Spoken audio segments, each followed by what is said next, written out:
భాష అనేటువంటిది ఎన్ని వేల సంవత్సరాల నుంచి పుట్టింది? ఎప్పుడు పుట్టింది? అనేటువంటిది కరెక్ట్‌గా మనం తారీఖులు, దస్తావేజులు చెప్పలేం గానీ శ్రీశ్రీ గారు చెప్పినట్టు. అయితే భాషా శాస్త్రజ్ఞుల యొక్క అంచనా ప్రకారం ఏంటంటే 25,000 సంవత్సరాల క్రితం భాష పుట్టింది అనేటువంటిది వాళ్ళేసినటువంటి అంచనా. అంటే రకరకాలైనటువంటి ఆంథ్రోపాలజికల్ రీసెర్చ్‌లు కావచ్చు. ఆ రోజు నుంచి మనకు దొరుకుతున్నటువంటి రకరకాలైనటువంటి ఆహ్, ఆధారాలు ఎముకల పైన, వాటిపైన రకరకాలైనటువంటి వాటిపైన కార్బన్ డేటింగ్ పద్ధతిలో రకరకాలైనటువంటి ప్రయోగాలు చేసినటువంటి ఈ ఆంథ్రోపాలజికల్ స్టడీ వల్ల కావచ్చు, లేకపోతే భాషావేత్తలు తీసుకున్నటువంటి కొన్ని రకరకాలైనటువంటి ప్రయోగాల వల్ల కావచ్చు, 25,000 సంవత్సరాల క్రితం భాష పుట్టిందని చెప్పి భాషా శాస్త్రవేత్తలు నిర్ణయించినటువంటి సందర్భం. అయితే ఈరోజు మనకి చాలా మందికి తెలిసినటువంటి అంశమైనప్పటికి కూడా ఆహారం తర్వాత, నివాసం తర్వాత అవసరమైనటువంటిది భాష. అంటే మనోళ్ళు గాలి అవసరం గదా! నీళ్ళు అవసరం గదా! అని అనుకోవద్దండి. మామూలుగా మనుగడ సాగించడం కోసం, సుఖజీవనాన్ని లేకపోతే జీవితాన్ని సవ్యంగా నిర్వర్తించడం కోసం ఉపయోగపడేటువంటిది భోజనం తర్వాత, గూడు తర్వాత, నిద్ర తర్వాత ఇలా చెప్పుకుంటూ పోతే అత్యంత అవసరమైనటువంటి సాధనంగా భాష అనేటువంటిది కనబడుతుంది. ప్రపంచవ్యాప్తంగా విలసిల్లినటువంటి నాగరికతల్లో భాషలనేటువంటివి పుట్టాయి అనేటువంటి విషయాన్ని నిన్న మనం చర్చించుకుంటూ వచ్చాం. అయితే ఈ భాషలన్నీ కూడా రకరకాలైనటువంటి స్వరూపాలను కలిగి ఉంటాయి. ఎందుకంటే ఈ భాషలన్నీ ఒక ప్రాంతంలో పుట్టినటువంటివి కాదు.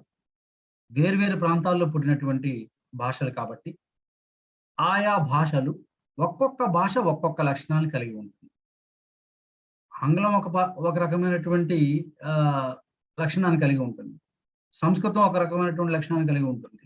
అలాగే మన తెలుగు, అలాగే దక్షిణ భారతీయ భాషలు ఇలా ఒక్కొక్క భాష ఒక్కొక్క లక్షణాన్ని కలిగి ఉంటుంది. అయినప్పటికీ కూడా కామన్‌గా ఆలోచించినప్పుడు అన్నీ కూడా సమిష్టిగా మనం ఒక్కసారి ఆలోచన చేసినప్పుడు అన్ని భాషలు కలిపి కొన్ని లక్షణాలను కలిగి ఉంటాయనేటువంటిది భాషా శాస్త్రవేత్తలు నిరూపించినటువంటి అంశం. అంతే కదా! మనిషి యొక్క స్వభావం ఒక్కొక్కరిది ఒక్కొక్క విధంగా ఉంటుంది. ఆహార విధానం ఒక్కొక్కరిది ఒక్కొక్క విధంగా ఉంటుంది. వస్త్రధారణ ఒక్కొక్క ప్రాంతంలో ఒక్కొక్క విధంగా ఉంటుంది. అయితే మామూలుగా చూసినప్పుడు మనిషి అనేటువంటి వాడు కొన్ని ప్రత్యేక లక్షణాలను కలిగి ఉంటాడు.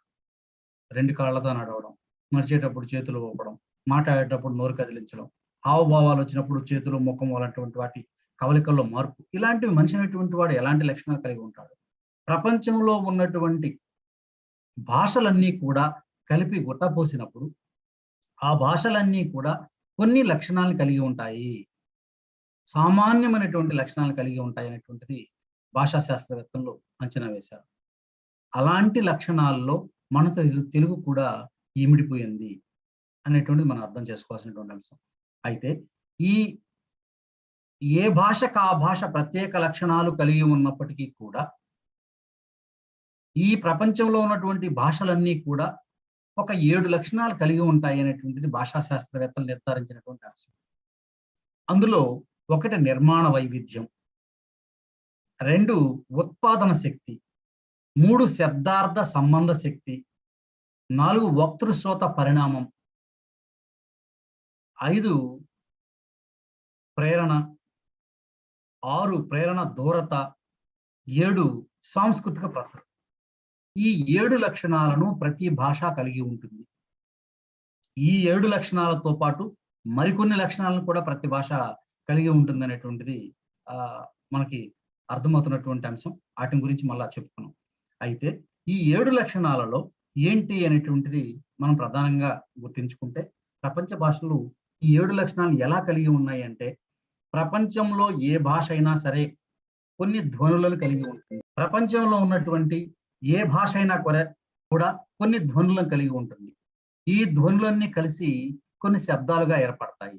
ఈ శబ్దాలన్నీ కలిపి పదాలుగా ఏర్పడతాయి. పదాలు అనేటువంటివి వాక్యాలుగా ఏర్పడతాయి. ఇది భాషలో ఉన్నటువంటి ఒక ప్రధానమైనటువంటి లక్షణం. అయితే ఏ భాషలో అయినా సరే ధ్వనులుంటాయి. ఏ భాషలో అయినా సరే పదాలుంటాయి. ఏ భాషలో అయినా సరే వాక్యాలుంటాయి. ఇది భాషలో ఉన్నటువంటి నిర్మాణ వైవిధ్యం అనేటువంటి లక్షణాల కిందకొస్తుంది. అంటే ధ్వనులు పదాలుగా, పదాలు వాక్యాలుగా సాగడం అనేటువంటిది భాషలో కనిపిస్తున్నటువంటి ఒక మొదటి లక్షణంగా భాషా శాస్త్రవేత్తలు నిర్ణయించినటువంటి సందర్భం. ఆ తర్వాత మొదటి లక్షణంగా నిర్మాణ వైవిధ్యాన్ని గురించి ధ్వనులు పదాలుగా, పదాలు వాక్యాలుగా ఏర్పడడం అనేటువంటిది ప్రపంచంలో ప్రతి భాషకి ఉన్నటువంటి ప్రధాన లక్షణం. ఆ తర్వాత రెండో లక్షణంగా వాళ్ళు చెప్పినటువంటిది ఉత్పాదన శక్తి. ఉత్పాదన శక్తి అంటే ఏంటి? అంటే మనిషి అనేటువంటి వాడు మాట్లాడేటప్పుడు, వాక్యాలను నిర్మించేటప్పుడు కొత్త కొత్త వాక్యాలను నిర్మించుకుంటూ ఉంటాడు. అంటే ఎప్పటికప్పుడు కొత్త వాటిని ఆహ్, వాడే వస్తుందండి. వస్తుంది ఆడియో సార్. విజువల్ కదా! Okay sir. ప్రాబ్లమ్ లేదు. కాబట్టి ఈ కొత్త కొత్త వాక్యాలని సృష్టించుకుంటూ ఉంటాడు. దీన్నే ఉత్పాదన శక్తి అనేటువంటి పేరుతో పిలుస్తారు. అంటే ఇప్పుడు చిన్నపిల్లలు ఉన్నారనుకోండి. చిన్నపిల్లలు భాష నేర్చుకునేటప్పుడు ఒక్కొక్క అమ్మ, అన్న మన తెలుగు దృష్టిలో గాని ఆలోచించినప్పుడు అమ్మ, తాత, అత్త ఇలాంటి పదాలని మొదట ఉచ్చరించడం. ఆ తర్వాత కొన్ని కొన్ని పదాలను కలుపుకుంటూ కొన్ని వాక్యాల్ని, ఆ వాక్యాల్లో వ్యాకరణం అలాంటివి ఏమి ఉండదు కానీ, ఆ వాక్యాల్ని కొత్త కొత్త వాక్యాల్ని కొత్త కొత్తగా చెప్తూ ఉంటాడు. నవ్విస్తూ ఉంటాడు. మనకు నవ్వు తెప్పిస్తూ ఉంటాయి ఆ వాక్యాలు చూసి. ఏంది ఇలా మాట్లాడుతున్నాడని అవి సరదాగా అనిపిస్తాయి. అంటే మనిషిలో ఉన్నటువంటి భాష ఉత్పాదనా శక్తి అనేటువంటి లక్షణాన్ని కలిగి ఉంది అనేటువంటిది చెప్పడానికి ఈ ఉదాహరణ మనం చెప్పుకున్నాం. అంటే కాలక్రమంలో మనిషి అనేటువంటి వాడు ఇంట్లో మాట్లాడేటువంటి భాషలో ఒక రకమైనటువంటి నిర్మాణం ఉంటుంది. సభల్లో మాట్లాడేటువంటి భాషలో ఒక రకమైనటువంటి నిర్మాణం ఉంటుంది. మనం నిన్న చెప్పుకున్నట్టు రాసేటువంటి భాషలో ఒక రకమైనటువంటి నిర్మాణం ఉంటుంది. ఇది మొత్తం తెలుగు భాషకు సంబంధించింది అయినప్పటికీ కూడా రకరకాలైనటువంటి ఈ వాక్యాలు అసంపూర్ణంగా ఉన్నప్పటికీ కూడా అర్థవంతంగా ఇలాంటి ఉత్పాదన శక్తి అనేటువంటి లక్షణం ద్వారా మాత్రమే మనిషి ఈ భాషలో ఈ ప్రయోగాన్ని చేయగలుగుతున్నాడు అనేటువంటిది మనకు తెలిసినటువంటి అంశం. ఇట్లా కాబట్టి నేను పాఠం విన్నాను, నేను పాఠం చూశాను, నేను పాఠం గ్రహించాను ఇలాంటి క్రియాపదాలను మార్చడం వల్ల, ఆ చివరి పదాన్ని మార్చడం వల్ల మొత్తం ఈ ఇలాంటి వాక్యాలను నిర్మించుకోవడం అనేటువంటిది ప్రతి భాషలో ఉత్పాదన శక్తి అనేటువంటి లక్షణం వల్ల సాధ్యమవుతుంది. అలాగే భాషకు ఉండేటువంటి మరొక లక్షణం ఏంటంటే పదానికి అర్థానికి మధ్య ఉన్నటువంటి సంబంధం, శబ్దార్థ సంబంధ శక్తి అని చెప్పి పిలుస్తారు. అంటే ఒక పదాన్ని ఒక అర్థంతో ఈ ప్రాంతంలో మనం పిలిచినప్పుడు ఒక మాండలికాలు తీసి పక్కన పెట్టండి. దాని గురించి మళ్ళీ మాట్లాడుకున్నాం మనం. ఒక పదాన్ని ఒక అర్థంతో మనం పిలిచినప్పుడు అదే అర్థాన్ని అన్ని చోట్ల కూడా అవగాహన చేసుకునేటువంటి పరిస్థితి. ఇది కంప్యూటర్. కంప్యూటర్ అంటే ఏంటో దానికి ఆ అర్థం కంప్యూటర్ ఎప్పుడు మనకి చెప్పలేదు నోటితో. కానీ మనం అనేటువంటి వాళ్ళమి ఒక భాషలో దాన్ని సృష్టించుకున్నాం. ఆన్లైన్ తరగతులు. ఆన్లైన్ తరగతులు అంటే ఏంటి? దాన్ని ఒక దాన్ని మనం సృష్టించుకున్నాం. ఆ పదం అనడంతోటే దాని అర్థం మనకు స్ఫురిస్తుంది. దీన్నే శబ్దార్థ సంబంధ శక్తి అనేటువంటిది ఈ ప్రతి భాషలోనూ పదాలు వాటికి ఉన్నటువంటి అర్థాలు ఒక నిర్మాణం అనేటువంటిది స్పష్టంగా ప్రతి కాలంలోనూ ఇలాంటి అర్థంతోనే ఇవి ఇమిడిపోయి ఉంటాయి. వీటిని మనం మార్చము. ఇలాంటి దాన్నే వాటికి యాదృచ్ఛికంగా అలాంటి పేర్లు ఏర్పడి ఉంటాయి. శబ్దార్థ సంబంధ శక్తి అనేటువంటి పేరుతోటి దీన్ని పిలుస్తాం. అయితే ఇంకోటి ఏంటి? వక్తృశ్రోత సంబంధం అనేటువంటిది మరొక లక్షణం. అంటే మనిషి మాట్లాడగలుగుతాడు. వేరే మనిషి మాట్లాడగలిగినటువంటి దాన్ని అర్థం చేసుకోగలుగుతాడు. మాట్లాడేటువంటి శక్తి ఉంటుంది. అదేవిధంగా వేరే వాళ్ళు చెప్పినటువంటి దాన్ని విని అర్థం చేసుకోవాల్సినటువంటి, అంటే వేరే భాష అయితే తప్పితే మన భాషలో వరకు ఏ భాషకు ఆ భాష చెప్పుకున్నప్పుడు ఈ ప్రతి భాష కూడా ఈ లక్షణాలని కలిగి ఉంటుంది. మరి జంతువులు కూడా వింటాయి. వినికిడి జ్ఞానం ఉంది. కానీ అవి తిరిగి సమాధానం చెప్పలేవు. ఇది భాషకు ఉన్నటువంటి వక్తృశ్రోత సంబంధం అనేటువంటి లక్షణాలను కలిగి ఉంటుంది. ప్రపంచంలో ఏ భాష అయినా సరే ఈ లక్షణాన్ని కలిగి ఉంటుంది అనేటువంటిది భాషా శాస్త్రవేత్తలు నిర్దించినటువంటి పరిస్థితి. కాబట్టి జంతువులు కూడా మనం చెప్పినటువంటి విషయాన్ని అర్థం చేసుకుంటాయి. కానీ మనకి అవి తిరిగి సమాధానం చెప్పలేవు. మనిషి మాత్రము మాట్లాడగలడు, అర్థం చేసుకోగలడు. ఇది ఒక రకమైనటువంటి పరిస్థితి. ఇక మరొక లక్షణం ఏంటంటే ప్రేరణ ప్రతిక్రియ అనేటువంటిది భాషలో ఉన్నటువంటి మరొక లక్షణం. ప్రేరణ ప్రతిక్రియ అంటే ఇప్పుడు మనకి సైన్స్ పరంగా కూడా చెప్తారు. అసంకల్పిత ప్రతీకార చర్యలు అని. ఉన్నటువంటి కంటిలో నలుసు పడుతుంది అని తెలిసినప్పుడు అది అనుకోకుండా మనకు తెలియకుండానే కన్నె రెప్ప మూసుకుంటుంది.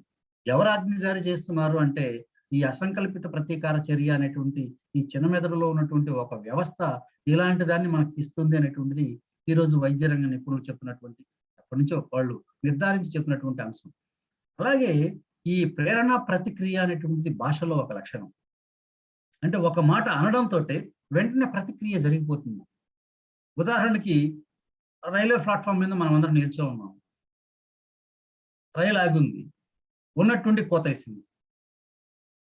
ప్లాట్ఫామ్ మీద నిల్చున్నటువంటి ప్రయాణికులందరూ ఏం చేస్తారు? ఆ కోత వినడంతో, శబ్దం వినడంతో, లేకపోతే గంట శబ్దం వినడంతో గబగబా వెళ్ళి ఎవరు బోగిల్లో వాళ్ళు వెళ్ళేసి కూర్చుని పోతారో, లేకపోతే బోగిలోకి జొరబడి వెళ్ళిపోతారు. ఇది ప్రేరణ ప్రతిక్రియ. అంటే శబ్దము, ధ్వని, భాష ఇది కలిగించేటువంటి ఒక ప్రధానమైనటువంటి లక్షణం. ప్రపంచంలో ఉన్నటువంటి ఏ భాషనైనా సరే, అంటే షౌట్ గా ఒక ఐవారు మాట్లాడినప్పుడు, ఒక వ్యక్తి మాట్లాడినప్పుడు దాన్ని బట్టి అవతల వ్యక్తిలో ఉన్నటువంటి ప్రేరణ, రియాక్ట్, గమ్ముగా మౌనంగా తల ఉంచుకొని పోవడం కానీ, రియాక్షన్ అయ్యి అవతల వ్యక్తిని కొట్టడం కానీ, ఇలాంటి దాన్ని ఈ భాషలో ఉన్నటువంటి పదాలకు, భాషకు ఉన్నటువంటి లక్షణంలో ప్రేరణ ప్రతిక్రియ అనేటువంటిది ఒక లక్షణంగా చెప్తారు. అలాగే ఇంకొక లక్షణం ఏంటంటే ప్రతి విషయాన్ని కూడా ఆ ఆ దాన్ని ప్రేరణ దూరత అనేటువంటిది మరొక లక్షణం. ప్రేరణ దూరత అంటే ఒక మనిషి భాషలో మాట్లాడేటప్పుడు, ఒక మనిషి మాట్లాడేటప్పుడు కేవలం ఈ రోజు ఉన్నటువంటి మాటలు మాత్రమే మాట్లాడడు. గతంలో జరిగినటువంటి విషయాలను చెబుతూ వస్తాడు. వర్తమానంలో జరగబోయేటువంటి విషయాలను ఇలా చేస్తే ఇలా జరుగుతుందేమో అనేటువంటి విషయాలను చెప్తారు. మనం గతంలో నేను ఆలస్యంగా పోవడం వల్ల బస్సు వెళ్ళిపోయింది. ఇది గతానికి సంబంధించినటువంటి అంశం. కాబట్టి సమయానికి వెళితే బస్సు దొరుకుతుంది. ఇది భవిష్యత్తుకు సంబంధించినటువంటి అంశం. కాబట్టి గతాన్ని, భవిష్యత్తుని రెండింటిని దృష్టిలో ఉంచుకొని ఒక రకమైనటువంటి భావ ప్రకటన చేయగలిగినటువంటిది భాష. ఇది కూడా భాషకు ఉన్నటువంటి ప్రేరణ దూరత. అంటే గతాన్ని, వర్తమానాన్ని రెండింటిని కూడా సమ్మేళనం చేసేటువంటి లక్షణం కూడా భాష కలిగి ఉంటుంది అనేటువంటిది ఇంకొకటి. అయితే ఇక్కడ అదే విధంగా భాష సంస్కృతి అనేటువంటి దానికి సంబంధించి మనం చెప్పుకుంటూ ఉంటాం. సంస్కృతి అంటే ఏంటి? గతంలో ఎప్పటి నుంచో మన పూర్వీకుల దగ్గర నుంచి అనుసరిస్తూ వస్తున్నటువంటి కొన్ని లక్షణాలు, ఆచారాలు, వ్యవహారాలు, ఇలాంటి విషయాలని భాష కూడా అందులో భాగమే, సంస్కృతిలో భాగమే. మరి ఇప్పుడు మన భాష గురించే మాట్లాడుకుంటున్నాం కాబట్టి అది భాషలో ఉన్నటువంటి మరొక లక్షణం సాంస్కృతిక ప్రసరణం.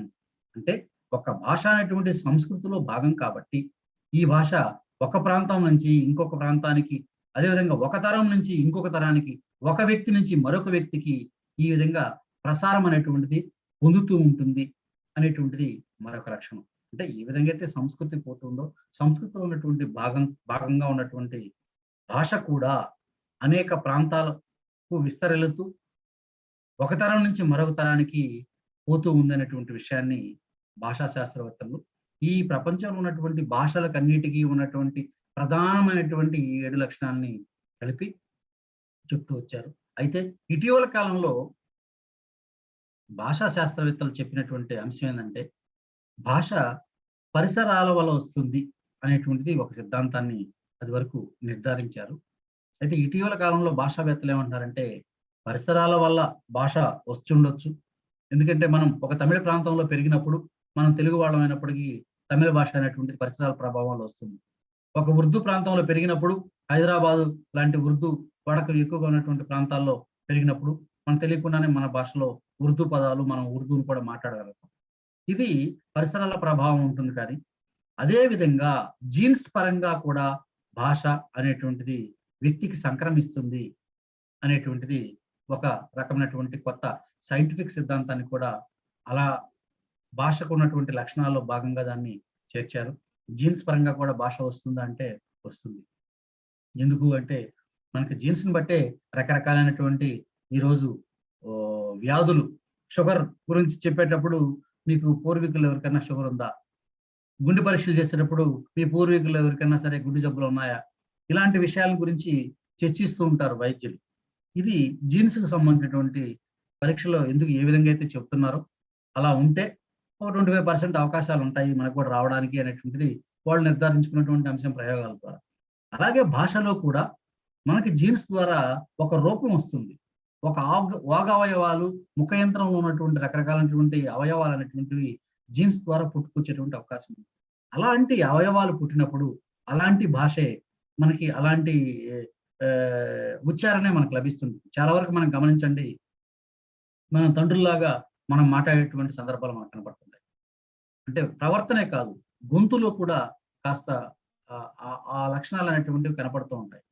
అదేవిధంగా మాటల్లో కూడా, యాసలో కూడా, చెప్పేటువంటి విధానంలో కూడా తండ్రి తాతల యొక్క లేకపోతే తల్లి అమ్మమ్మల నాయనమ్మల యొక్క వారసత్వం అనేటువంటిది మనకు కనపడుతుంది. కాబట్టి భాషలో పరిసరాల ప్రభావమే కాకుండా జీన్స్ యొక్క ప్రభావం కూడా ఉంటుంది అనేటువంటిది భాషా శాస్త్రవేత్తలు నిర్ధారించినటువంటి అంశం. అలాగే ఈ మధ్య కాలంలో కొంతమంది భాషావేత్తలు చెప్పినటువంటి కొన్ని ఏందంటే, మనిషి ఉపయోగించేటువంటి భాష కాలంతో సంబంధం లేకుండా ఉంటుంది. ఇది కూడా ఒక లక్షణం, మంచి లక్షణం. ఎందుకంటే ఈరోజు మనం వేదాల్ని, ఆ రోజు మహర్షులు చదివినటువంటి వేదాల్ని ఈ రోజు మనం చదువుతున్నాం. ఆ రోజు వాళ్ళు ఏ ఉచ్చారణలో అయితే చదివారో, ఈ రోజు కూడా మనం అదే ఉచ్చారణలో ఆ అక్షరాలని అలాగే పొల్లుపోకుండా చదువుతున్నాం. ఇది కూడా భాష అనేటువంటిది కాలంతో సంబంధం లేకుండా నడుస్తూ ఉంటుంది. మనుషులు పోవచ్చు, ఉండొచ్చు. కాలం అనేటువంటిది కొన్ని వందల సంవత్సరాలు, వేల సంవత్సరాలు గడిచిపోవచ్చు. కాస్త మార్పులు అనేటువంటివి సంభవించొచ్చేమో కానీ, ఆ కాలం నాటి భాషను కూడా ఆధారాలుంటే, పుస్తకాలుంటే ఈ రోజు కూడా మనం చదవచ్చు. కాబట్టి భాష కాలంతో సంబంధం లేకుండా ఉచ్చరింపబడుతుంది అనేటువంటిది మనోళ్ళు చెప్పినటువంటి కొన్ని అంశాలు. అలాగే ఎందుకంటే ఈరోజు మనం మంత్రతంత్రాలు కావచ్చు, ఇంకోటి కావచ్చు, భారతీయ విధానంలో లేదా బైబిల్‌లోనే కావచ్చు, అలాంటి ఉచ్చారణతో ఆ భాషనే మనం ఇప్పటికి మాట్లాడేటువంటి అవకాశం ఉంది. ఇక ఇట్లా మనిషి అనేటువంటి వాడు ఇప్పుడు ఈ రోజు ఏమైంది, భాష అనేటువంటి దాన్ని ఆహ్, అలాగే ఆ రోజు మాట్లాడేటటువంటి భాషని రికార్డ్ చేసేటువంటి ప్రక్రియ కూడా ఈ రోజు వచ్చింది. అది కూడా మనం భాషా లక్షణాలు కూడా చెప్పుకునేటువంటి సందర్భం. అంటే ఒక భాషను వేరే రూపంలోకి మార్చి మళ్ళా మనకి వినికిడి రూపంలోకి తీసుకొచ్చేటువంటి సాధనాలు కూడా ఉన్నాయి.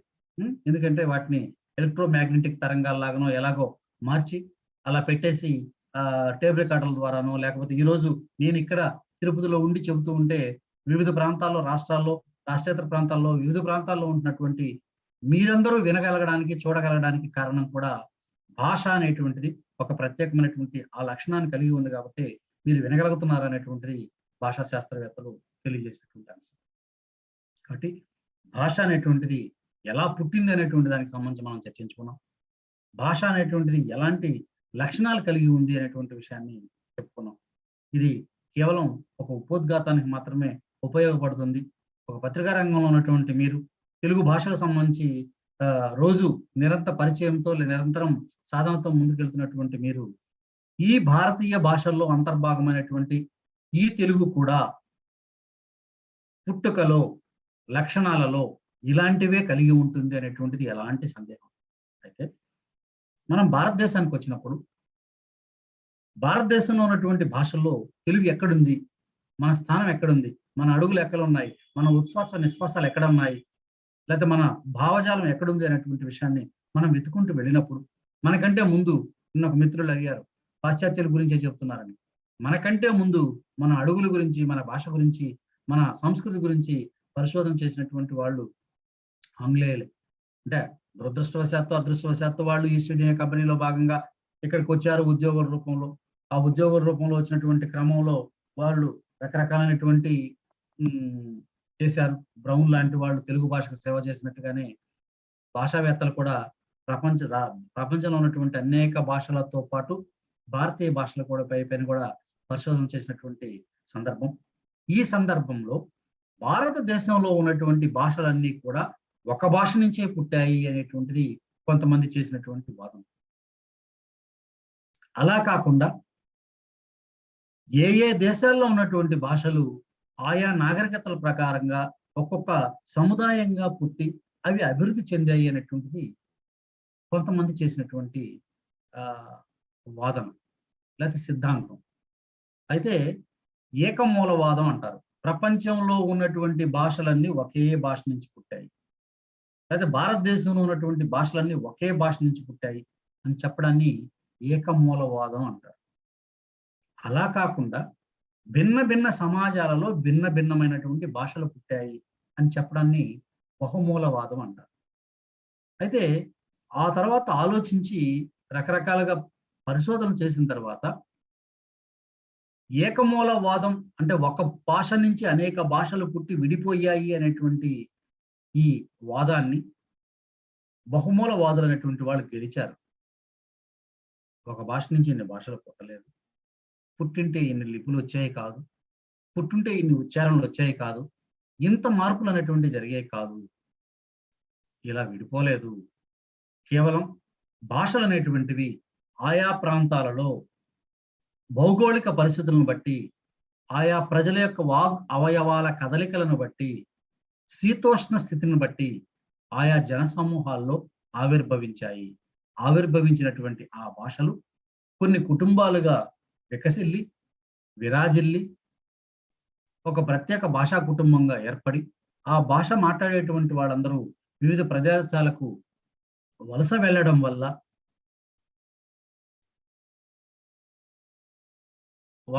వల్ల ఈ విధంగా జరిగింది అని చెప్పి బహుభాష మూలవాదులు చెప్పేటువంటి పరిస్థితి. అందరూ కూడా దాన్ని ఈరోజు అంగీకరించారు. భాషలు అనేటువంటివి ఒకే భాష నుంచి పుట్టలేదు. అనేక భాషా కుటుంబాల నుంచి రకరకాల భాషలు వచ్చాయి అనేటువంటి విషయాన్ని నిర్ధారించారు, ఒప్పుకున్నారు. ఇక భారతదేశానికి వస్తే, భారతదేశంలో ఉన్నటువంటి అనేక భాషలకు సంబంధించి దాదాపుగా ఒక 6,000 భాషలు ఉన్నాయి అని చెప్పి ఆ రోజు ప్రపంచవ్యాప్తంగా ఉన్నటువంటి ప్రపంచవ్యాప్తంగా ఉన్నటువంటి 6,000 భాషల్లో భారతదేశంలో ఉన్నటువంటి భాషలకు సంబంధించి జార్జ్ గ్రియర్సన్ అనేటువంటి ఆయన పరిశోధన చేశాడు 1906లో. 1906లో ఈయన చేసినటువంటి ఈ పరిశోధన అంటే ఎప్పటి నుంచి చేశాడో మనకు 1906లో మొట్టమొదటిసారిగా ఆయన ఒక విషయాన్ని చెప్పాడు. అంటే 1906 నుంచి మొదలుపెట్టి లింగ్విస్టిక్ సర్వే ఆఫ్ ఇండియా అనేటువంటి పేరుతోటే ఒక 11 సంపుటాల పుస్తకాలని ప్రచురించారు. ఒక 20 సంవత్సరాలు పరిశోధన చేసి, ఒక రోజు 2 రోజులు కాదు. అందులో ఆయన చెప్పినటువంటి అంశం ఏంటంటే, ఆ 11 సంపుటాల్లో ఉన్నటువంటి లింగ్విస్టిక్ సర్వే ఆఫ్ ఇండియాలో చెప్పినటువంటి అంశం ఏంటంటే, ఆ రోజు ఆయనకున్నటువంటి ఆధారాల ప్రకారం 175 భాషలు ఉన్నాయి భారతదేశంలో. ఈ 175 భాషల్లో కూడా 544 మాండలికాలు ఉన్నాయి అని ఆయన నిర్ధారించాడు. అయితే ఈ 175 భాషల్ని, ఈ మాండలికాలని అన్నిటినీ కలిపి ఆయనకున్నటువంటి సమాచారం ప్రకారం శాస్త్రీయంగా ప్రపంచ భాషావేత్తలు అందరితో కూడా చర్చించి 4 భాషా కుటుంబాలుగా వర్గీకరించాడు. ఇండో ఆరియన్ భాషా కుటుంబం, ద్రావిడ భాషా కుటుంబం, ఆస్ట్రో ఏషియాటిక్ భాషా కుటుంబం, టిబెటో బర్మన్ భాషా కుటుంబం అని 4 రకాలుగా వర్గీకరించారు. అంటే భారతదేశానికి చుట్టుపక్కల భౌగోళికంగా, నైసర్గికంగా చూసినప్పుడు పక్కనున్నటువంటి ఆయా భాషా ప్రాంతాలన్నిటినీ కూడా కలుపుకొని భారతదేశంలో మాట్లాడేటువంటి భాషల్ని 4 భాషా కుటుంబాలుగా విభజించుకున్నాడు. ఇందులో మనకి ఇండో ఆరియన్ భాషా కుటుంబం నుంచి సంస్కృతం అనేటువంటిది ఆ భాషా కుటుంబానికి చెందింది అని చెప్పి నిర్ధారించాడు. ద్రావిడ భాషా కుటుంబానికి చెందినటువంటి భాషల్ని కొన్నిటిని నిర్ధారించారు. ఆ ద్రావిడ భాషా కుటుంబం అనేటువంటిది భారతదేశంలో అత్యంత ప్రాచీనమైంది, దేశీయమైంది అని చెప్పి ఆయన నిర్ధారించడం జరిగింది. ఆయన ఒక్కడే నిర్ధారిస్తే సరిపోదు. ఇందాక మనం చెప్పినట్టు నృశాస్త్రం, ఆంథ్రోపాలజికల్ స్టడీ, ఆంథ్రోపాలజీ శాస్త్రవేత్తలు కూడా నిజమే, భారతదేశంలో ఉన్నటువంటి భాషల్లో అత్యంత ప్రాచీనమైనటువంటిదిగా మనకి దక్షిణ భారతదేశంలో ఈ రోజు ఉన్నటువంటి ద్రావిడ భాషను నిర్ధారించారు. అంటే సంస్కృతం ప్రాచీనమైనటువంటి భాష కాదా అని. సంస్కృతం భారతదేశానికే కాదు, ఇంకా కొన్ని ప్రాంతాలు కూడా ఇండో ఆరియన్ భాషా కుటుంబానికి చెందినటువంటి ఒక భాష, ఆ భాషా కుటుంబానికి చెందినటువంటి భాషగా వాళ్ళు నిర్ధారించారు. అంటే జాతీయమైనటువంటి, దేశీయమైనటువంటి భాషగా దాన్ని చెప్పారు. ఆర్యులు భాషగా ఇండో ఆరియన్ భాషా కుటుంబం ఉంది. అందులో నుంచే ఇంగ్లీషు, సంస్కృతము, లాటిన్, ఫ్రెంచ్ ఇవన్నీ కూడా విడిపడిపోయాయి అనేటువంటిది గ్రియర్సన్ చెప్పినటువంటి సిద్ధాంతంలో భాగంగా మనకు కనిపిస్తుంది. సరే, ప్రపంచంలోనే అతి పెద్ద భాషా కుటుంబం ఇండో యూరోపియన్ భాషా కుటుంబం. అందులో సంస్కృతము, ఇంగ్లీషు ఇవన్నీ కూడా ఉన్నాయి కాబట్టి, అది ప్రపంచం అంతా ఉచ్చరించబడుతున్నటువంటి ఇంగ్లీషు కాబట్టి అది పెద్ద భాషా కుటుంబం. దాని గురించి మనకి చెప్పుకోవాల్సిన అవసరం లేదు. ఇప్పుడు మనం మాట్లాడుకోవాల్సినటువంటిది మన తెలుగు, మన మూలాలు ఎక్కడున్నాయి అనేటువంటి విషయాన్ని గురించి చెప్పుకుంటూ వస్తే, తెలుగు భాషకు సంబంధించి తెలుగు ద్రావిడ భాషా కుటుంబానికి చెందింది అని నిరూపించబడింది. ఎందుకంటే మనకి 11వ శతాబ్దం నుంచి 11వ శతాబ్దం నుంచి వచ్చినటువంటి ఆంధ్ర మహాభారతం వంటి గ్రంథాలు కావచ్చు, తర్వాత కేతన ఆంధ్ర భాషా భూషణం కావచ్చు, శ్రీనాథుడు కావచ్చు, శ్రీకృష్ణదేవరాయలు కావచ్చు, తల్లి సంస్కృతంబే ఎల్ల భాషలకు అని కేతన 13వ శతాబ్దంలో అన్నాడు. జనని సంస్కృతంబుకు సకల భాషలకు అని చెప్పి వినుకొండ వల్లభరాయుడు క్రీడావరాములు అన్నాడు. అంటే ఈ మాటల యొక్క ఉద్దేశం ఏంటి? ప్రపంచంలో ఉన్నటువంటి భాషలకి సంస్కృతమే తల్లి అనేటువంటిది ఉద్దేశం. అక్కడ వినుకొండ వరబలాడి చెప్పిన, శ్రీనాథుడు చెప్పిన సంస్కృతం నుంచే పుట్టింది అని. అయితే మరి ఈ గ్రియసన్ లాంటి వాళ్ళు 19వ శతాబ్దంలో వచ్చినటువంటి వీళ్ళు సంస్కృతం నుంచి తెలుగు పుట్టలేదు అని చెప్పి ఒక సిద్ధాంతాన్ని చేశారు. ఆ సిద్ధాంతం ఎలా నిలబడాలి అంటే వాళ్ళ ఆధారాలతో కూడా చెప్పారు. తెలుగులో సంస్కృత పదాలు ఉండొచ్చేమో కానీ తెలుగు సంస్కృత భాషా కుటుంబం నుంచి, అంటే దీని జీన్స్, దీని ఆవిర్భావం అనేటువంటిది సంస్కృతం నుంచి పుట్టలేదు. సంస్కృతం నుంచి పదాలను తీసుకుంది, అక్షరాలను తీసుకుంది, వర్ణాలను తీసుకుంది అని చెప్పి అని నిరూపించేటువంటి ప్రయత్నం సూచాయిగా చెప్పుకుంటూ వచ్చారు. ఫ్రాన్సిస్ ఎలిస్ వైట్ ఎలిస్ అనేటువంటి భాషావేత్త, రాస్మన్ రాస్క్ అనేటువంటి భాషావేత్త, ముఖ్యంగా బిషప్ కాల్డ్వెల్ అనేటువంటి రచయిత, స్టెన్కోనో అనేటువంటి వాళ్ళు, వీళ్ళని మనం దృష్టిలో పెట్టుకోవాల్సినటువంటి అంశం. తెలుగు భాషకు సంబంధించి, ద్రావిడ భాషల్లో తెలుగు యొక్క స్థానానికి సంబంధించి బాగా కృషి చేసినటువంటి వాళ్ళు. ఉదాహరణలతో సహా తెలుగు పదాలను, అనేక పదాలను తీసుకొని ఈ పదం యొక్క మూలం ఎక్కడుంది, ఏ భాష నుంచి ఈ మూలం అనేటువంటిది రూపొందింది అనేటువంటి విషయాన్ని వాళ్ళు నిరూపించేటువంటి ప్రయత్నం చేశారు. ముఖ్యంగా దక్షిణ భారతదేశంలో, అంటే మహారాష్ట్ర కింద నుంచి చూసుకుంటే ఈ కర్ణాటక, తమిళనాడు, కేరళ, ఒరిస్సా తెలుగు ప్రాంతాలకు సంబంధించినటువంటి భాషల పైన, దక్షిణ భారతీయలో ఉన్నటువంటి అన్ని భాషల పైన కంపారిటివ్ స్టడీ చేసినటువంటి వ్యక్తి, తులనాత్మక అధ్యయనం చేసినటువంటి వ్యక్తి బిషప్ కాల్డ్వెల్. ఈయనకి మొట్టమొదటిగా మనం చేతులెత్తి మొక్కాల్సినటువంటి సందర్భం. ఉత్తర భారతీయ భాషల కంటే ప్రత్యేకమైనటువంటివి దక్షిణ భారతీయ భాషలు. వీటన్నిటికీ కూడా ఒక మూలం ఉంది. ఈ 12 భాషలు ద్రావిడ భాష అనేటువంటి కుటుంబం నుంచి పుట్టాయి. ఈ ద్రావిడ భాష అనేటువంటి కుటుంబం నుంచి పుట్టినటువంటి తమిళ, తెలుగు, కన్నడ, మలయాళ అనేటువంటి 4 లిపి సాహిత్యం ఉన్నటువంటి భాషలు, నాగరిక భాషలు, తుళు, కొడగు, కోండి, గొండ, పెంగో, మండ, పర్జి, గదబ ఇలాంటి భాషలు అటవీ ప్రాంతాలలో. కాబట్టి ఈ 12 భాషల్లో ద్రావిడ భాషలని మొట్టమొదటిసారిగా నిర్ధారించాడు బిషప్ కాల్డ్వెల్. ఆ 12 భాషల్లో దక్షిణ భారతీయ భాషల్లో మన తెలుగు ఉంది. కాబట్టి తెలుగు ద్రావిడ భాషా కుటుంబానికి చెందిందని చెప్పి మొదటగా ఏ కంపారిటివ్ ద్రవిడియన్ లిటరేచర్ అనేటువంటి ఒక గ్రంథంలో ఆయన ప్రతిపాదించాడు. ఆ తర్వాత దానిపైన మన తెలుగు పరిశోధకులు అనేటువంటి వాళ్ళు రంగంలో దిగారు. ఎందుకంటే మనకు ఒక వాదన ఉంది, సంస్కృతం నుంచే తెలుగు పుట్టిందని చెప్పి మన ప్రాచీన కవులందరూ కూడా చెప్పారు. మరి అలాంటి సందర్భంలో వీళ్ళు కాల్డ్వెల్ చెప్పినటువంటి, ఒక విదేశీయులు చెప్పినటువంటి పరిశోధనను మనం ఎలా తీసుకోవాలనేటువంటి దానిపైన మన కోరాడ రామకృష్ణయ్య గారు కావచ్చు, గంటిజోగి సోమయాజి గారు కావచ్చు, వజ్జల చిన్న సీతారామ శాస్త్రి గారు కావచ్చు, చిరుగూరి నారాయణరావు గారు కావచ్చు, పిఎస్ సుబ్రహ్మణ్యం గారు కావచ్చు, భద్రాజి కృష్ణమూర్తి గారు కావచ్చు, ఒక్కొక్కరు ఒక్కొక్క కాలంలో ఒక్కొక్క కొన్ని సంవత్సరాల పాటు ఈ వాదన పైన లోతైనటువంటి అధ్యయనం చేశారు. అధ్యయనం చేసి వీళ్ళు కూడా ద్రావిడ భాషా వాదాన్ని అంగీకరించారు.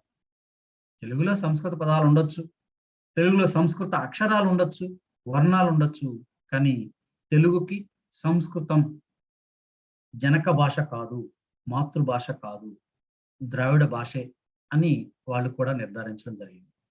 అయితే వీళ్ళందరూ కూడా కలిసి ఒక ప్రణాళిక ప్రకారం మూల ద్రావిడ భాష అనేటువంటిది మాట్లాడేటువంటి ప్రజలు ఈ రోజు లేరు. అంటే వాళ్ళు పరిశోధన చేసే రోజుకి కూడా లేరు. ఒక 50 సంవత్సరాల కింద నాటికి కూడా లేరు. మరి మాట్లాడేటువంటి భాష లేదు, మాట్లాడే మనుషులు లేరు, మరి ఎలా వీళ్ళు ఊహిస్తారు అన్నప్పుడు ఈ దక్షిణ ద్రావిడ భాషల్లో ఉన్నటువంటి అనేక వేల పదాలను తీసుకొని, ఆ వేల పదాలలో ఉన్నటువంటి సామ్యాన్ని తీసుకొని రకరకాలైనటువంటి వాటన్నిటిని పోల్చి మూల భాషను పునర్నిర్మించారు. ఈరోజు మనకి కేస్ రీకన్‌స్ట్రక్షన్ అనేటువంటి పదాన్ని మీడియా సోదరులు రాస్తూ ఉన్నారు. ఒక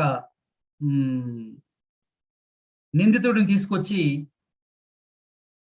ఏం జరిగిందనేటువంటి విషయాన్ని మళ్ళా మొదటి నుంచి ఒక ఆధారాలతో సహా సేకరించడం అనేటువంటిది ఎలా జరిగి ఉంటుంది, ఏ యాంగిల్‌లో జరిగింది, ఏ యాంగిల్‌లో జరిగింది అనేటువంటిది రకరకాల ఈ మధ్య కాలంలో మనకి యూట్యూబ్‌లో కూడా వచ్చింది. ఒక పాము చేత కరిపించి వికలాంగురాలైనటువంటి ఒక స్త్రీని చంపేసినటువంటి ఒక భర్త, పాము ఘాటు యొక్క వ్యత్యాసాన్ని కేస్ రీకన్‌స్ట్రక్షన్ ఏదో పేరుతోటి దాన్ని పిలుస్తారు. కాబట్టి పునర్నిర్మించడం అనేటువంటి ఒక విధానాన్ని ఈ భాషకు కూడా అప్లై చేశారు. ఈ భాషకి అప్లై చేసినప్పుడు తమిళ్‌లో నుంచి, కన్నడంలో నుంచి, మలయాళంలో నుంచి, తెలుగులో నుంచి కొన్ని పదాలను తీసుకొని ఆ పదాలకన్నిటికి కూడా ఒక మూల పదాలని తయారు చేశారు. ఇప్పుడు తిరుమల అనేటువంటి పదం ఉంది మాకు దగ్గరగా ఉన్నటువంటిది. ఈ మల అనేటువంటిది తిరు అనేటువంటి పదం ఎక్కడి నుంచి వచ్చింది? సంస్కృతంలో లేదు. మలై అని తమిళనాడులో అంటున్నారు. మలే అని కన్నడలో అంటున్నారు. మల అని తెలుగులో అంటున్నారు. కాబట్టి వీటి మూడిటికి సంబంధించినటువంటి ఒక పదం మల్ అనేటువంటి ఒక పదం ద్రావిడ భాషలో ఉండుండొచ్చు. అది ఉచ్చారణలో కాలక్రమంలో మార్పు చెంది తమిళ ప్రాంతంలో మలైగా, తెలుగు ప్రాంతంలో మలాగా, కన్నడ ప్రాంతంలో మలేగా ఇలా రూపాంతరం చెంది ఉండవచ్చు అని ఒక ప్రతిపాదన. అంటే ఒక్క పదాన్ని నేను ఉదాహరణగా చెప్పాను. ఇలా ద్రావిడ భాషలు అనేటువంటి ఒక మూలం నుంచి విడిపోయాయి అనేటువంటి విషయాన్ని చెప్పుకుంటూ వచ్చారు. ఇంకా వాళ్ళు చెప్పినటువంటి సిద్ధాంతంలో క్రీస్తు పూర్వం 3000 ప్రాంతంలో, అంటే క్రీస్తు పూర్వం 3000 సంవత్సరం నాటికంటే ముందు నుంచి వీటన్నిటికీ కూడా ద్రావిడ భాష అనేటువంటిది ఒకటి ఈ దక్షిణ భారతదేశంలో ఓకే. మాట్లాడుకుందాం. క్రైమ్ సీన్ రీకన్‌స్ట్రక్షన్ అది నేరానికి సంబంధించినటువంటి. ఈ భాషకు సంబంధించినటువంటి రీకన్‌స్ట్రక్షన్ పునర్నిర్మాణం. ఇది రీకన్‌స్ట్రక్షన్. భాష పునర్నిర్మాణం చేస్తూ మూల ద్రావిడ భాష అనేటువంటి దాన్ని క్రీస్తు పూర్వం 3000 ప్రాంతంలో ఉండింది ఈ దక్షిణ భారతదేశంలో. ఆ ఉన్నటువంటి ద్రావిడ భాష మెల్లమెల్లగా మాట్లాడేటువంటి వాళ్ళందరూ కూడా విస్తరించడం వల్ల మొట్టమొదటగా ద్రావిడ భాషలో కొన్ని మాండలికాలు ఏర్పడ్డాయి. ఈ రోజు మనకి తెలుగు భాషలో తెలంగాణ మాండలికం, రాయలసీమ మాండలికం, కోస్తా మాండలికం, ఉత్తరాంధ్ర మాండలికం అనేటువంటి 4 ప్రాంతీయమైనటువంటి ప్రధాన మాండలికాలని భాషావేత్తలు గుర్తించినట్లుగా ఈ దక్షిణ భారతదేశంలో ఉన్నటువంటి ఈ భాషలన్నీ కూడా వ్యవహార ప్రాంతం విస్తరించడం వల్ల, అనేక ప్రాంతాలకు దూరంగా వెళ్ళడం వల్ల మెల్లమెల్లగా ద్రావిడ భాషలో మాండలిక పదాలు ఏర్పడ్డాయి. మాండలిక పదాలు కాస్త దూరాభారం పెరగడం వల్ల ప్రత్యేక భాషలుగా, ప్రత్యేకమైనటువంటి ఉచ్చారణగా మార్పు చెందింది అని చెప్పి ద్రావిడ భాషలు 12 కాదు మొత్తం 23 అని చెప్పి నిర్ధారించారు. ఈ 23 ద్రావిడ భాష కుటుంబాన్ని 3 భాగాలుగా చేశారు. అంటే మనకి దక్షిణ భారతదేశంలో పైన ఉన్నటువంటి, మధ్యలో ఉన్నటువంటి, చివర ఉన్నటువంటి ప్రాంతాలని మనం భౌగోళికంగా చూసినప్పుడు ఆ భౌగోళికంగా చూసినటువంటి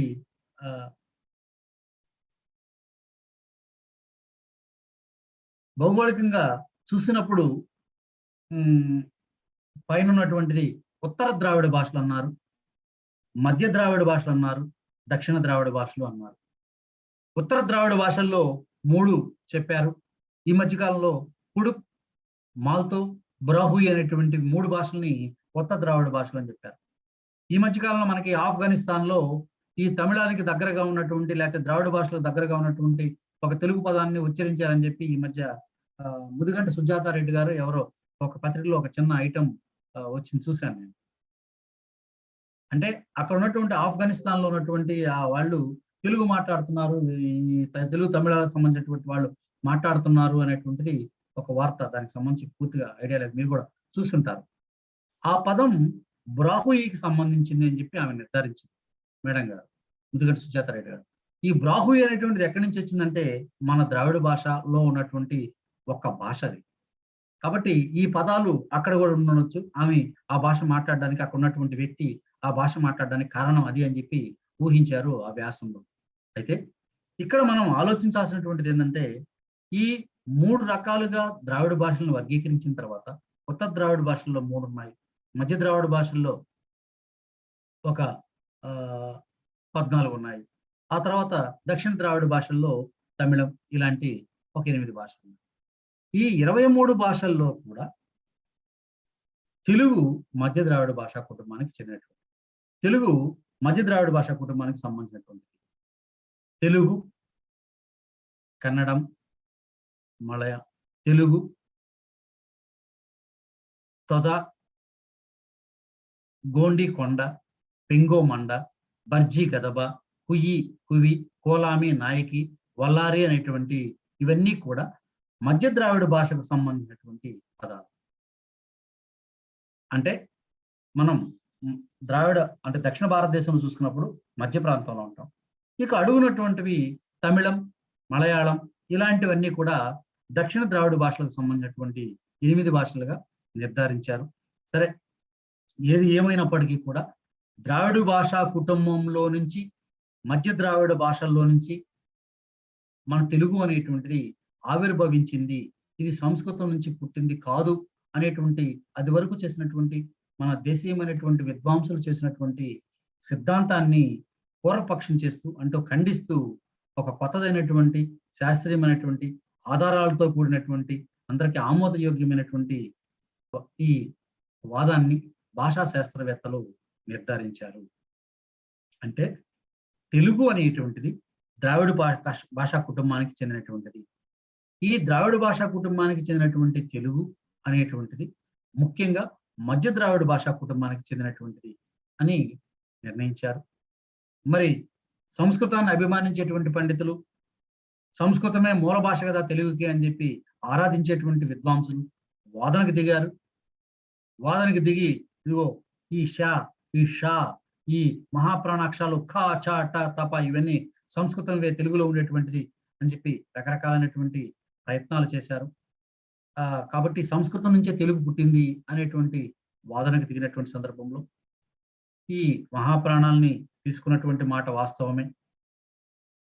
తమిళ, మలయాళ కంటే కన్నడ, తెలుగులు ఎక్కువగా సంస్కృత పదాలని సంస్కృత అక్షరాలని తీసుకున్నటువంటి మాట వాస్తవమే. కానీ వీటికంటే భిన్నమైనటువంటి తెలుగు పదాలు మనకు ఉన్నాయి. ఆ తెలుగు పదాలు అనేటువంటి వాటిని మనం మర్చిపోయాము. ద్రావిడ భాషా పదాలు అనేటువంటి వాటిని మరుగున పడిపోయాయి. వాటి స్థానంలో ఈ అక్షరాలను తీసుకున్న తర్వాత ఈ పదాలను తీసుకున్న తర్వాత అవన్నీ కూడా మరుగున పడిపోయాయి అనేటువంటిది ప్రయత్నం చేసి చిట్ట చివరికి నిర్మాణం సంస్కృత భాషా నిర్మాణం ఒక ప్రత్యేకమైనటువంటిది. తెలుగు లేకపోతే ద్రావిడ భాషల యొక్క నిర్మాణం ఒక ప్రత్యేకమైనటువంటిది అనేటువంటి విషయాన్ని నిరూపించారు మన రకరకాలైనటువంటి కొమర్రాజు, లక్ష్మణరాజు లాంటి వాళ్ళు. ఇందాక మనం చెప్పుకున్నట్టు వజ్జల సీతారామ శాస్త్రి గారు, కోరాడ రామకృష్ణ గారు, కంటి జోగి సోమయాజి గారు, పిఎస్ సుబ్రహ్మణ్యం గారు, ఇట్లా రకరకాలైనటువంటి దిగ్ధంతులైనటువంటి భాషావేత్తలు సంస్కృత భాషా నిర్మాణం వేరు. అక్కడ ఏకవచనం ఉంటుంది, ద్వివచనం ఉంటుంది, బహువచనం ఉంటుంది. కానీ తెలుగులో ఏకవచనం, బహువచనం అనేటువంటి 2 వచనాలు మాత్రమే ఉంటాయి. కాబట్టి ఇలాంటి రకరకాలైనటువంటి క్రియాపదాలను బట్టి, కర్త, కర్మ, క్రియ అనేటువంటి నిర్మాణాన్ని బట్టి, వాక్య నిర్మాణాన్ని బట్టి ఇలా తెలుగు ద్రావిడ భాషా కుటుంబానికి చెందింది. అందులోనూ మధ్య ద్రావిడ భాషా కుటుంబానికి చెందింది. మధ్య ద్రావిడ భాషా కుటుంబంలో కూడా తెలుగు ప్రతినిధి వంటిది. ఇదే లీడర్. దీని నుంచి అనేకమైనటువంటి భాషలు అనేటువంటివి విడిపోయాయి. ఇందా చెప్పినట్టు కోండి, గొండ, పెంగో, మండ, పర్జి, గదబ లాంటి రకరకాలైనటువంటి భాషలు విడిపోయాయి అని చెప్పి భాషా శాస్త్రవేత్తలు నిర్ధారించినటువంటి అంశం. సరే, ఇందాక మనం చెప్పుకున్నట్టు ఇప్పుడు క్రీస్తు పూర్వం 3000 సంవత్సరాలకు ముందు దక్షిణ భారతదేశంలో ద్రావిడ భాష అనేటువంటిది ప్రచారంలో ఉంది. ఆ తర్వాత క్రీస్తు పూర్వం 2000 సంవత్సరాల కాలం వచ్చేటప్పటికి ద్రావిడ భాషల్లో 3 భాగాలు వచ్చాయి. అందులో మధ్య ద్రావిడ భాష అనేటువంటిది ప్రత్యేకంగా క్రీస్తు పూర్వం 2000 సంవత్సరాల కాలం నాటికి విడిపోయింది. ఆ తర్వాత మధ్య ద్రావిడ భాషల్లో నుంచి కూడా క్రీస్తు పూర్వం 1000 నాటికి తెలుగు పూర్తిగా మూల ద్రావిడం నుంచి విడిపోయి దక్షిణ ద్రావిడ భాషల్లో నుంచి మధ్య ద్రావిడ భాషల్లో నుంచి కూడా ఒక ప్రత్యేకమైనటువంటి లిపిని, ఒక ప్రత్యేకమైనటువంటి వ్యవహారాన్ని క్రీస్తు పూర్వం 1000 నాటికే తయారు చేసుకొని ఒక ప్రత్యేకంగా ఏర్పడింది అనేటువంటిది ఈ మధ్య కాలంలో మన భాషావేత్తలు నిర్ధారించారు. తెలుగుకు ప్రాచీన భాషా హోదా సాధించేటువంటి క్రమంలో తెలుగు భాష ఎప్పటి నుంచి ఉంది, మూల ద్రావిడ కంటే తమిళంతో పాటు ఎంత ప్రాచీనతను కలిగి ఉంది అని నిర్ధారించేటువంటి క్రమంలో క్రీస్తు పూర్వం 1000 నుంచి మనకి ఈ తెలుగుకు సంబంధించినటువంటి ప్రత్యేకమైనటువంటి సాధనాలు ఉన్నాయి అనేటువంటి విషయాన్ని నిర్ధారించారు. మనకి క్రీస్తు శకం 5వ శతాబ్దం నుంచి శాసనాలు అంటే 575లో ధనుంజయుడి కర్మల శాసనం మనకి తెలుగు శాసనంగా నిరూపించబడింది. అంటే తెలుగు అనేటువంటిది ఒక ప్రత్యేకమైనటువంటి భాషగా రూపాంతరం చెందినటువంటి సందర్భం క్రీస్తు పూర్వం 1000 నుంచి మనకి కనపడుతోంది. క్రీస్తు శకం 575లో మొట్టమొదట గద్య శాసనం అనేటువంటిది మనకి కనపడుతూ ఉన్నటువంటి సందర్భం. ఇందాక చెప్పినట్టు క్రీస్తు శకం 575లో రాయలసీమ ప్రాంతంలో లభించినటువంటి ధనుంజయుని కలమల శాసనం, ఆ తర్వాత ఎర్రగుడిపాడు శాసనం, ఇలాంటివన్నీ కూడా మనకి గద్యాల్లో కనబడుతున్నటువంటి. ఇక ఛందస్సుతో కూడినటువంటి పద్యాలతో కూడినటువంటి శాసనం క్రీస్తు శకం 848లో పండురంగని అద్దంక శాసనం కనపడుతుంది. కాబట్టి ఇలా ప్రారంభమైనటువంటి ద్రావిడంలో నుంచి, మధ్య ద్రావిడంలో నుంచి ఒక ప్రత్యేకమైనటువంటి తెలుగు భాషగా ఏర్పడినటువంటి తెలుగు సంస్కృత వర్ణమాలను చేర్చుకునింది. కాలక్రమంలో సంస్కృత పదాలను చేర్చుకునింది, వాటిని తత్సమ పదాలుగా రూపొందించుకునింది, కొన్ని పదాలను తద్భవ పదాలుగా తయారు చేసుకునింది.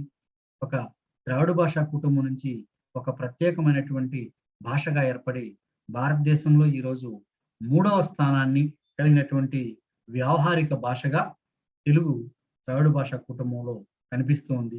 అత్యధికులైనటువంటి ద్రావిడ భాష, అత్యధికులైనటువంటి భారతీయులు మాట్లాడేటువంటి భాషగా, అంటే భారతీయులు అంటే నా ఉద్దేశం దక్షిణ భారతీయులు మాట్లాడేటువంటి భాషగా ఈరోజు మనం తెలుగు అనేటువంటిది కనపడుతుంది. అయితే ఈ తెలుగుకు సంబంధించి ఆంధ్రము అని పిలుస్తున్నారు, తెలుగు అని పిలుస్తున్నారు, తెలుగు అని పిలుస్తున్నారు. మిత్రులారా, నిన్న మొన్న కూడా మనకి దీనికి సంబంధించినటువంటి పెద్ద చర్చ జరిగింది.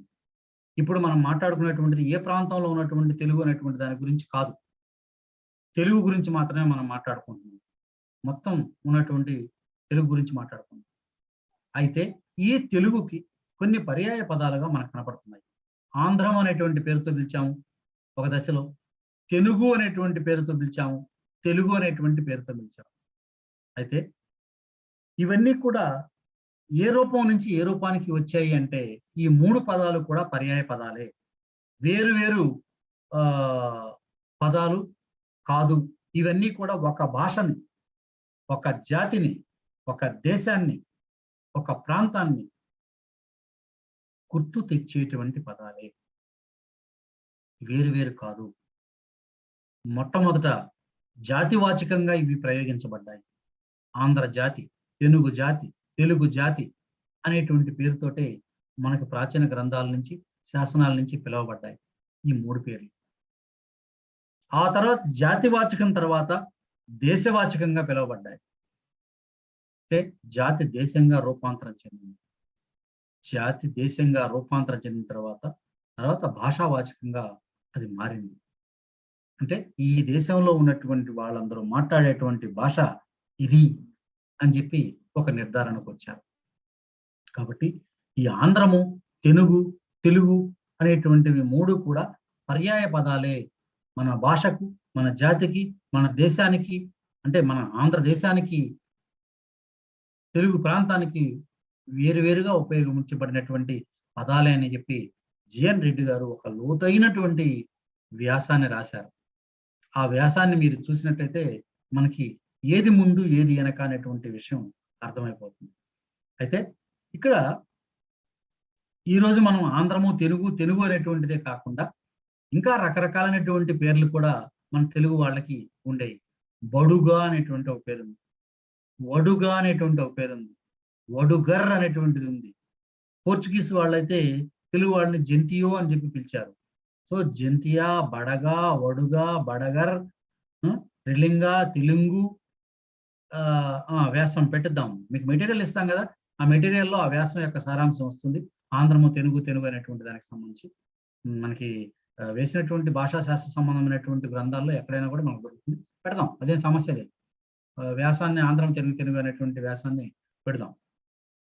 కాబట్టి ఈ రకరకాలైనటువంటి పోర్చుగీస్ వాడు పిలిచినటువంటి జంతియో, తెలుగూస్ ఇలాంటి రకరకాలైనటువంటి పేర్లు మనకు వినపడుతున్నప్పటికీ కూడా ఆంధ్ర, తెలుగు అనేటువంటి పదాలు మాత్రమే మనకి ఎక్కువగా మన దేశీయమైనటువంటి వాంగ్మయంలో కనపడుతున్నటువంటి సందర్భం. అయితే వీటి మూడిటిలో కూడా ఏది ముందు, ఏది వెనుక అనేటువంటి విషయాన్ని మనం నిర్ధారించుకోవాల్సినటువంటి అవసరం ఉంది. అంటే ఈరోజు మనం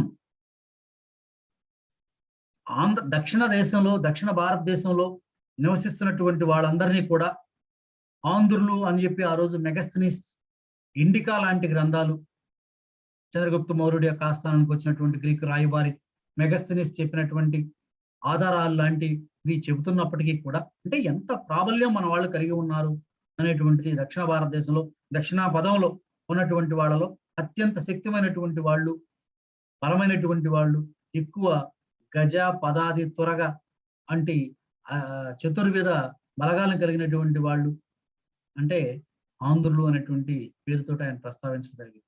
ఇక్కడ ఆంధ్ర అంటే ఒక ప్రాంతాన్ని దృష్టిలో పెట్టుకొని అంటే ఉభయ గోదావరిలో లేకపోతే గోదావరి, గుంటూరు ప్రాంతం అనేటువంటిది ఇక్కడ మనం పక్కన పెట్టేస్తే ఒక విశాలమైనటువంటి అర్థంలో ఆ రోజు ఈ రోజు మనం అర్థాన్ని కుదించుకున్నాం, అర్థ సంకోచించుకున్నాం. వాటి గురించి తర్వాత క్లాసులో చెప్పుకున్నాం. మన భాష, తెలుగు భాష ఏ విధంగా అర్థాలని, కొన్ని పదాలని కుంచుకుపోయింది, కొన్ని పదాలను ఏ విధంగా వ్యాకోచింపజేసుకునింది అనేటువంటి విషయాన్ని తెలుగు భాషలో పత్రికా రంగంలో ఉన్నటువంటి మీకు అందరికి కూడా తెలుసుకోవాల్సినటువంటి అవకాశం ఉంది, అవసరం కూడా ఉంది. ఆ విషయాల్ని తర్వాత క్లాసులో మనం చర్చించుకున్నాం. అది అర్థ పరిణామం అనేటువంటి విభాగం కిందకు వస్తుంది. ఇందాక మనం తెచ్చుకున్నట్టు సంస్కృతం నుంచి తెచ్చుకున్నటువంటి అక్షరాలు, పదాలు కూడా ఆదానం అనేటువంటి విభాగానికి వస్తుంది. ఆదాన ప్రధానం అనేటువంటి వాటి గురించి మనం మళ్ళా క్లాసులో చర్చించుకున్నాం, తర్వాత చెప్పుకున్నటువంటి క్లాసులో. అయితే ఇక్కడ ఈ దక్షిణ భారతదేశంలో నివసిస్తున్నటువంటి ఈ ఆంధ్రులు అనేటువంటి ఆ రోజు పిలువబడుతున్నటువంటి వీళ్ళు ద్రావిడుల కంటే వేరు వాళ్ళు, భిన్నమైనటువంటి వాళ్ళు అనేటువంటిది ఆర్యులో పేర్కొన్నటువంటి అంశం, ఆర్యులే చెప్పినటువంటి సందర్భం. అయితే ఈ దక్షిణ భారతదేశం గురించి ఆ మొదట భారతదేశానికి వచ్చినటువంటి ఆర్యులకి ఆలస్యంగా తెలిసింది. వాళ్ళ దృష్టిలో ఈ ప్రాంతం అంతా కూడా ఒక చీకటి ప్రాంతం. ఇక్కడ నివసించేటువంటి ప్రజలందరూ కూడా పెద్దగా జ్ఞాన సంపద లేనటువంటి వాళ్ళు, విజ్ఞానం పైన అవగాహన లేనటువంటి వాళ్ళు. అప్పటికే వేరే ప్రాంతం నుంచి వచ్చినటువంటి వీళ్ళు రకరకాల దేశాల యొక్క పరిస్థితుల్ని, రకరకాల దేశాల్లో ఉన్నటువంటి మనుషుల్ని, వాళ్ళ మనస్తత్వాల్ని అర్థం చేసుకొని ఈ ప్రాంతానికి వచ్చినటువంటి, భారతదేశానికి వచ్చినటువంటి వీళ్ళు అప్పుడు ఆనాటికి దక్షిణ ప్రాంతంలో ఉన్నటువంటి దక్షిణ భారతీయుల్ని అజ్ఞానులుగా, అనాగరికులుగా, చీకటి ప్రాంతాల్లో నివసించేటువంటి వాళ్ళుగా చెప్పుకుంటూ వచ్చి, అందుకే వాళ్ళు అంధ అంటే అంధకారంలో, అజ్ఞానంలో, జ్ఞానం లేకుండా ఉన్నటువంటి ప్రాంతాలలో అలాంటి ప్రవృత్తితో బ్రతికే వాళ్ళు అనేటువంటి పేరుతోటి వాళ్ళు ఆంధ్ర అనేటువంటి మాటల్ని ప్రయోగించినట్టు మనకి ప్రాచీనమైనటువంటి సంస్కృత వాంగ్మయం అనేటువంటిది నిర్ధారిస్తుంది. ఈ అంధ అనేటువంటి దానికి మనకు తెలుసు, చీకటి, గుడ్డి, అంధకారం అనేటువంటి ఒక రకమైనటువంటి అర్థాలు ఉన్నాయి. అందుకే వడ్లమూడి గోపాలకృష్ణయ్య గారు ఈ వ్యుత్పత్తిని చెప్తూ ఆ రోజు ఆర్యులు అనేటువంటి వాళ్ళు ఈ పదాన్ని ప్రయోగించడానికి కారణం ఏంటంటే ఈ ప్రాంతంలో ఉన్నటువంటి ప్రజలు అమాయకులు, జ్ఞానం లేనటువంటి వాళ్ళు, అంత తెలివితేటలు లేనటువంటి వాళ్ళు అనేటువంటి అర్థంలో ఆర్యులు అనేటువంటి వాళ్ళు ఈ పదాన్ని ఉపయోగించారు అని చెప్పి చెప్తూ, అంధ పదం అంటే జానపదం, లేకపోతే ప్రాంతం, లేకపోతే స్థలం, లేకపోతే జాతి, నివసించేటువంటి ఒక ప్రదేశం అనేటువంటి అర్థంలో అంధ పదం అనేటువంటివి శాసనాల్లో కనపడుతున్నటువంటి కొన్ని పదాలు. అందరట్ట ఇలాంటివి. కాబట్టి ఇలాంటి వాటిని అలాంటి అర్థంలో ఉపయోగించి ఉండవచ్చు అని చెప్పి ఈ ఆంధ్ర పదానికి వ్యుత్పత్తి చెప్పేటువంటి సందర్భంలో వడ్లమూడి గోపాలకృష్ణ గారు ఆ వ్యుత్పత్తిని చెప్పుకుంటూ వస్తాడు. అయితే ఈ ఆంధ్ర పదం మొట్టమొదటిసారిగా 6వ శతాబ్దంలో క్రీస్తుపూర్వం ఐతరేయ బ్రాహ్మణంలో కనిపిస్తుంది. క్రీస్తుపూర్వం 6వ శతాబ్దంలో ఐతరేయ బ్రాహ్మణంలో ఆంధ్ర పదం కనిపిస్తుంది. అంటే ఇక్కడ ఐతరేయ బ్రాహ్మణంలో ఏం జరిగింది అంటే విశ్వామిత్రుడికి అనేక మంది సంతానం. ఏదో ఒక పనిని నిర్వర్తిస్తాడు, ఒక పనిని కోసం వినియోగిస్తాడు. ఈ పని చేసుకురండి అని చెప్పి తన కొడుకుల్ని ఆదేశిస్తాడు. సరే విశ్వామిత్రుడు సునశ్శేపుడు అనేటువంటి ఒక వ్యక్తిని తీసుకొచ్చి, ఈ అబ్బాయి మీకందరికీ అన్న పెద్దవాడు, ఇతడిని నా సంతానంగా గుర్తించండి, మీకందరికీ కూడా పెద్దవాడిగా గుర్తించండి అని చెప్పి విశ్వామిత్రుడు అప్పటికే ఉన్నటువంటి తన పుత్రులకి అందరికీ కూడా సునశ్శేపుడిని తీసుకొచ్చి చెప్తాడు, పరిచయం చేస్తాడు. మీకందరికీ కూడా ఇతన్ని పెద్దగా ఒప్పుకోండి అని. అప్పుడు మిగిలినటువంటి విశ్వామిత్రుడు సంతానంగా ఉన్నటువంటి ఒక 50 మంది దాకా ఉంటారు.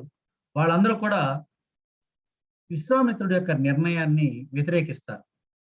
మేము ఒప్పుకోము, ఈ రోజు ఎక్కడి నుంచో ఒక అతను తీసుకొచ్చి మాకందరికీ కూడా ఇతన్ని పెద్దగా అంగీకరించమంటున్నావు, దీనికి మేము ఒప్పుకోము అని చెప్పి ఎదురు తిరుగుతారు. అప్పుడు విశ్వామిత్రుడు వాళ్ళందరినీ కూడా శపిస్తాడు. మీరు నా మాటే వినడం లేదు కాబట్టి మీరందరూ కూడా శబర, పుండ్ర, పుళింద్ర, మూతిబ, ఆంధ్ర జాతుల వారిగా మారి అక్కడికి వెళ్ళి బ్రతకండి అని చెప్పి ఆయన కమండలంలో ఉన్నటువంటి నీళ్లు తీసుకొని వాళ్ళ నెత్తిపైన జల్లి వాళ్ళని శపించినట్టు, వాళ్ళందరూ కూడా ఆ ఉత్తర భారతదేశం నుంచి దక్షిణ భారతదేశానికి వచ్చి వాళ్ళందరూ కూడా ఆ శాప ప్రభావం వల్ల ఇక్కడ ఒక అనాగరికులుగా, ఒక అనాగరికమైనటువంటి జాతుల్లో కలిసిపోయి జీవించినట్టు ఒక కథ చెబుతుంది. అది ఎంతవరకు వాస్తవమో ఏమో మనకు తెలియదు, కానీ ఈ కథల జోలికి మనం వెళ్ళకూడదు. ఇక్కడ మనం ప్రధానంగా గమనించాల్సినటువంటి అంశం ఏంటంటే విశ్వామిత్రుడు అనేటువంటి వాడి ఉచ్చారణలో భాగంగా ఆంధ్ర పదం క్రీస్తుపూర్వం 6వ శతాబ్దం నాటికే మొట్టమొదటిసారిగా ఆ గ్రంథంలో రికార్డ్ అయ్యింది. ఇది మనకు ముఖ్యం. అంటే ఆంధ్ర శబ్దానికి సంబంధించినటువంటి మొట్టమొదటి రికార్డెడ్ ఎవిడెన్స్ గ్రంథాల్లో ఉన్నటువంటి ఆధారం అక్కడ మనకు కనబడుతుంది. ఆ తర్వాత వ్యాసుడి భారతంలో ఉంది, 5 చోట్ల ఆంధ్ర శబ్దం కనబడుతుంది. సంస్కృత భాగవతంలో ఉంది. అదేవిధంగా అనేక రకరకాలైనటువంటి హరిని స్తుతించినటువంటి జాతుల్లో ఆంధ్ర జాతి వాళ్ళు ఉన్నట్టు మనుస్మృతిలో కూడా మనకి ఆంధ్ర జాతికి సంబంధించినటువంటి కారావార స్త్రీకి ఈ ఆంధ్రులు అనేటువంటి వాళ్ళు పుట్టినట్టు మనుస్మృతిలో ఉన్నటువంటి ఒక ఆధారం మనకి చెబుతూ ఉంది. కాబట్టి ఈ విధంగా ఆంధ్ర పదానికి సంబంధించినటువంటి ప్రాచీనమైనటువంటి గ్రంథాల్లో ఉన్నటువంటి ఆధారాలు అంటే మొట్టమొదట ఆంధ్ర అనేటువంటిది జాతివాచకంగా ఎలా ప్రయోగించబడింది అనేటువంటి విషయాన్ని మనం చర్చించుకున్నాం.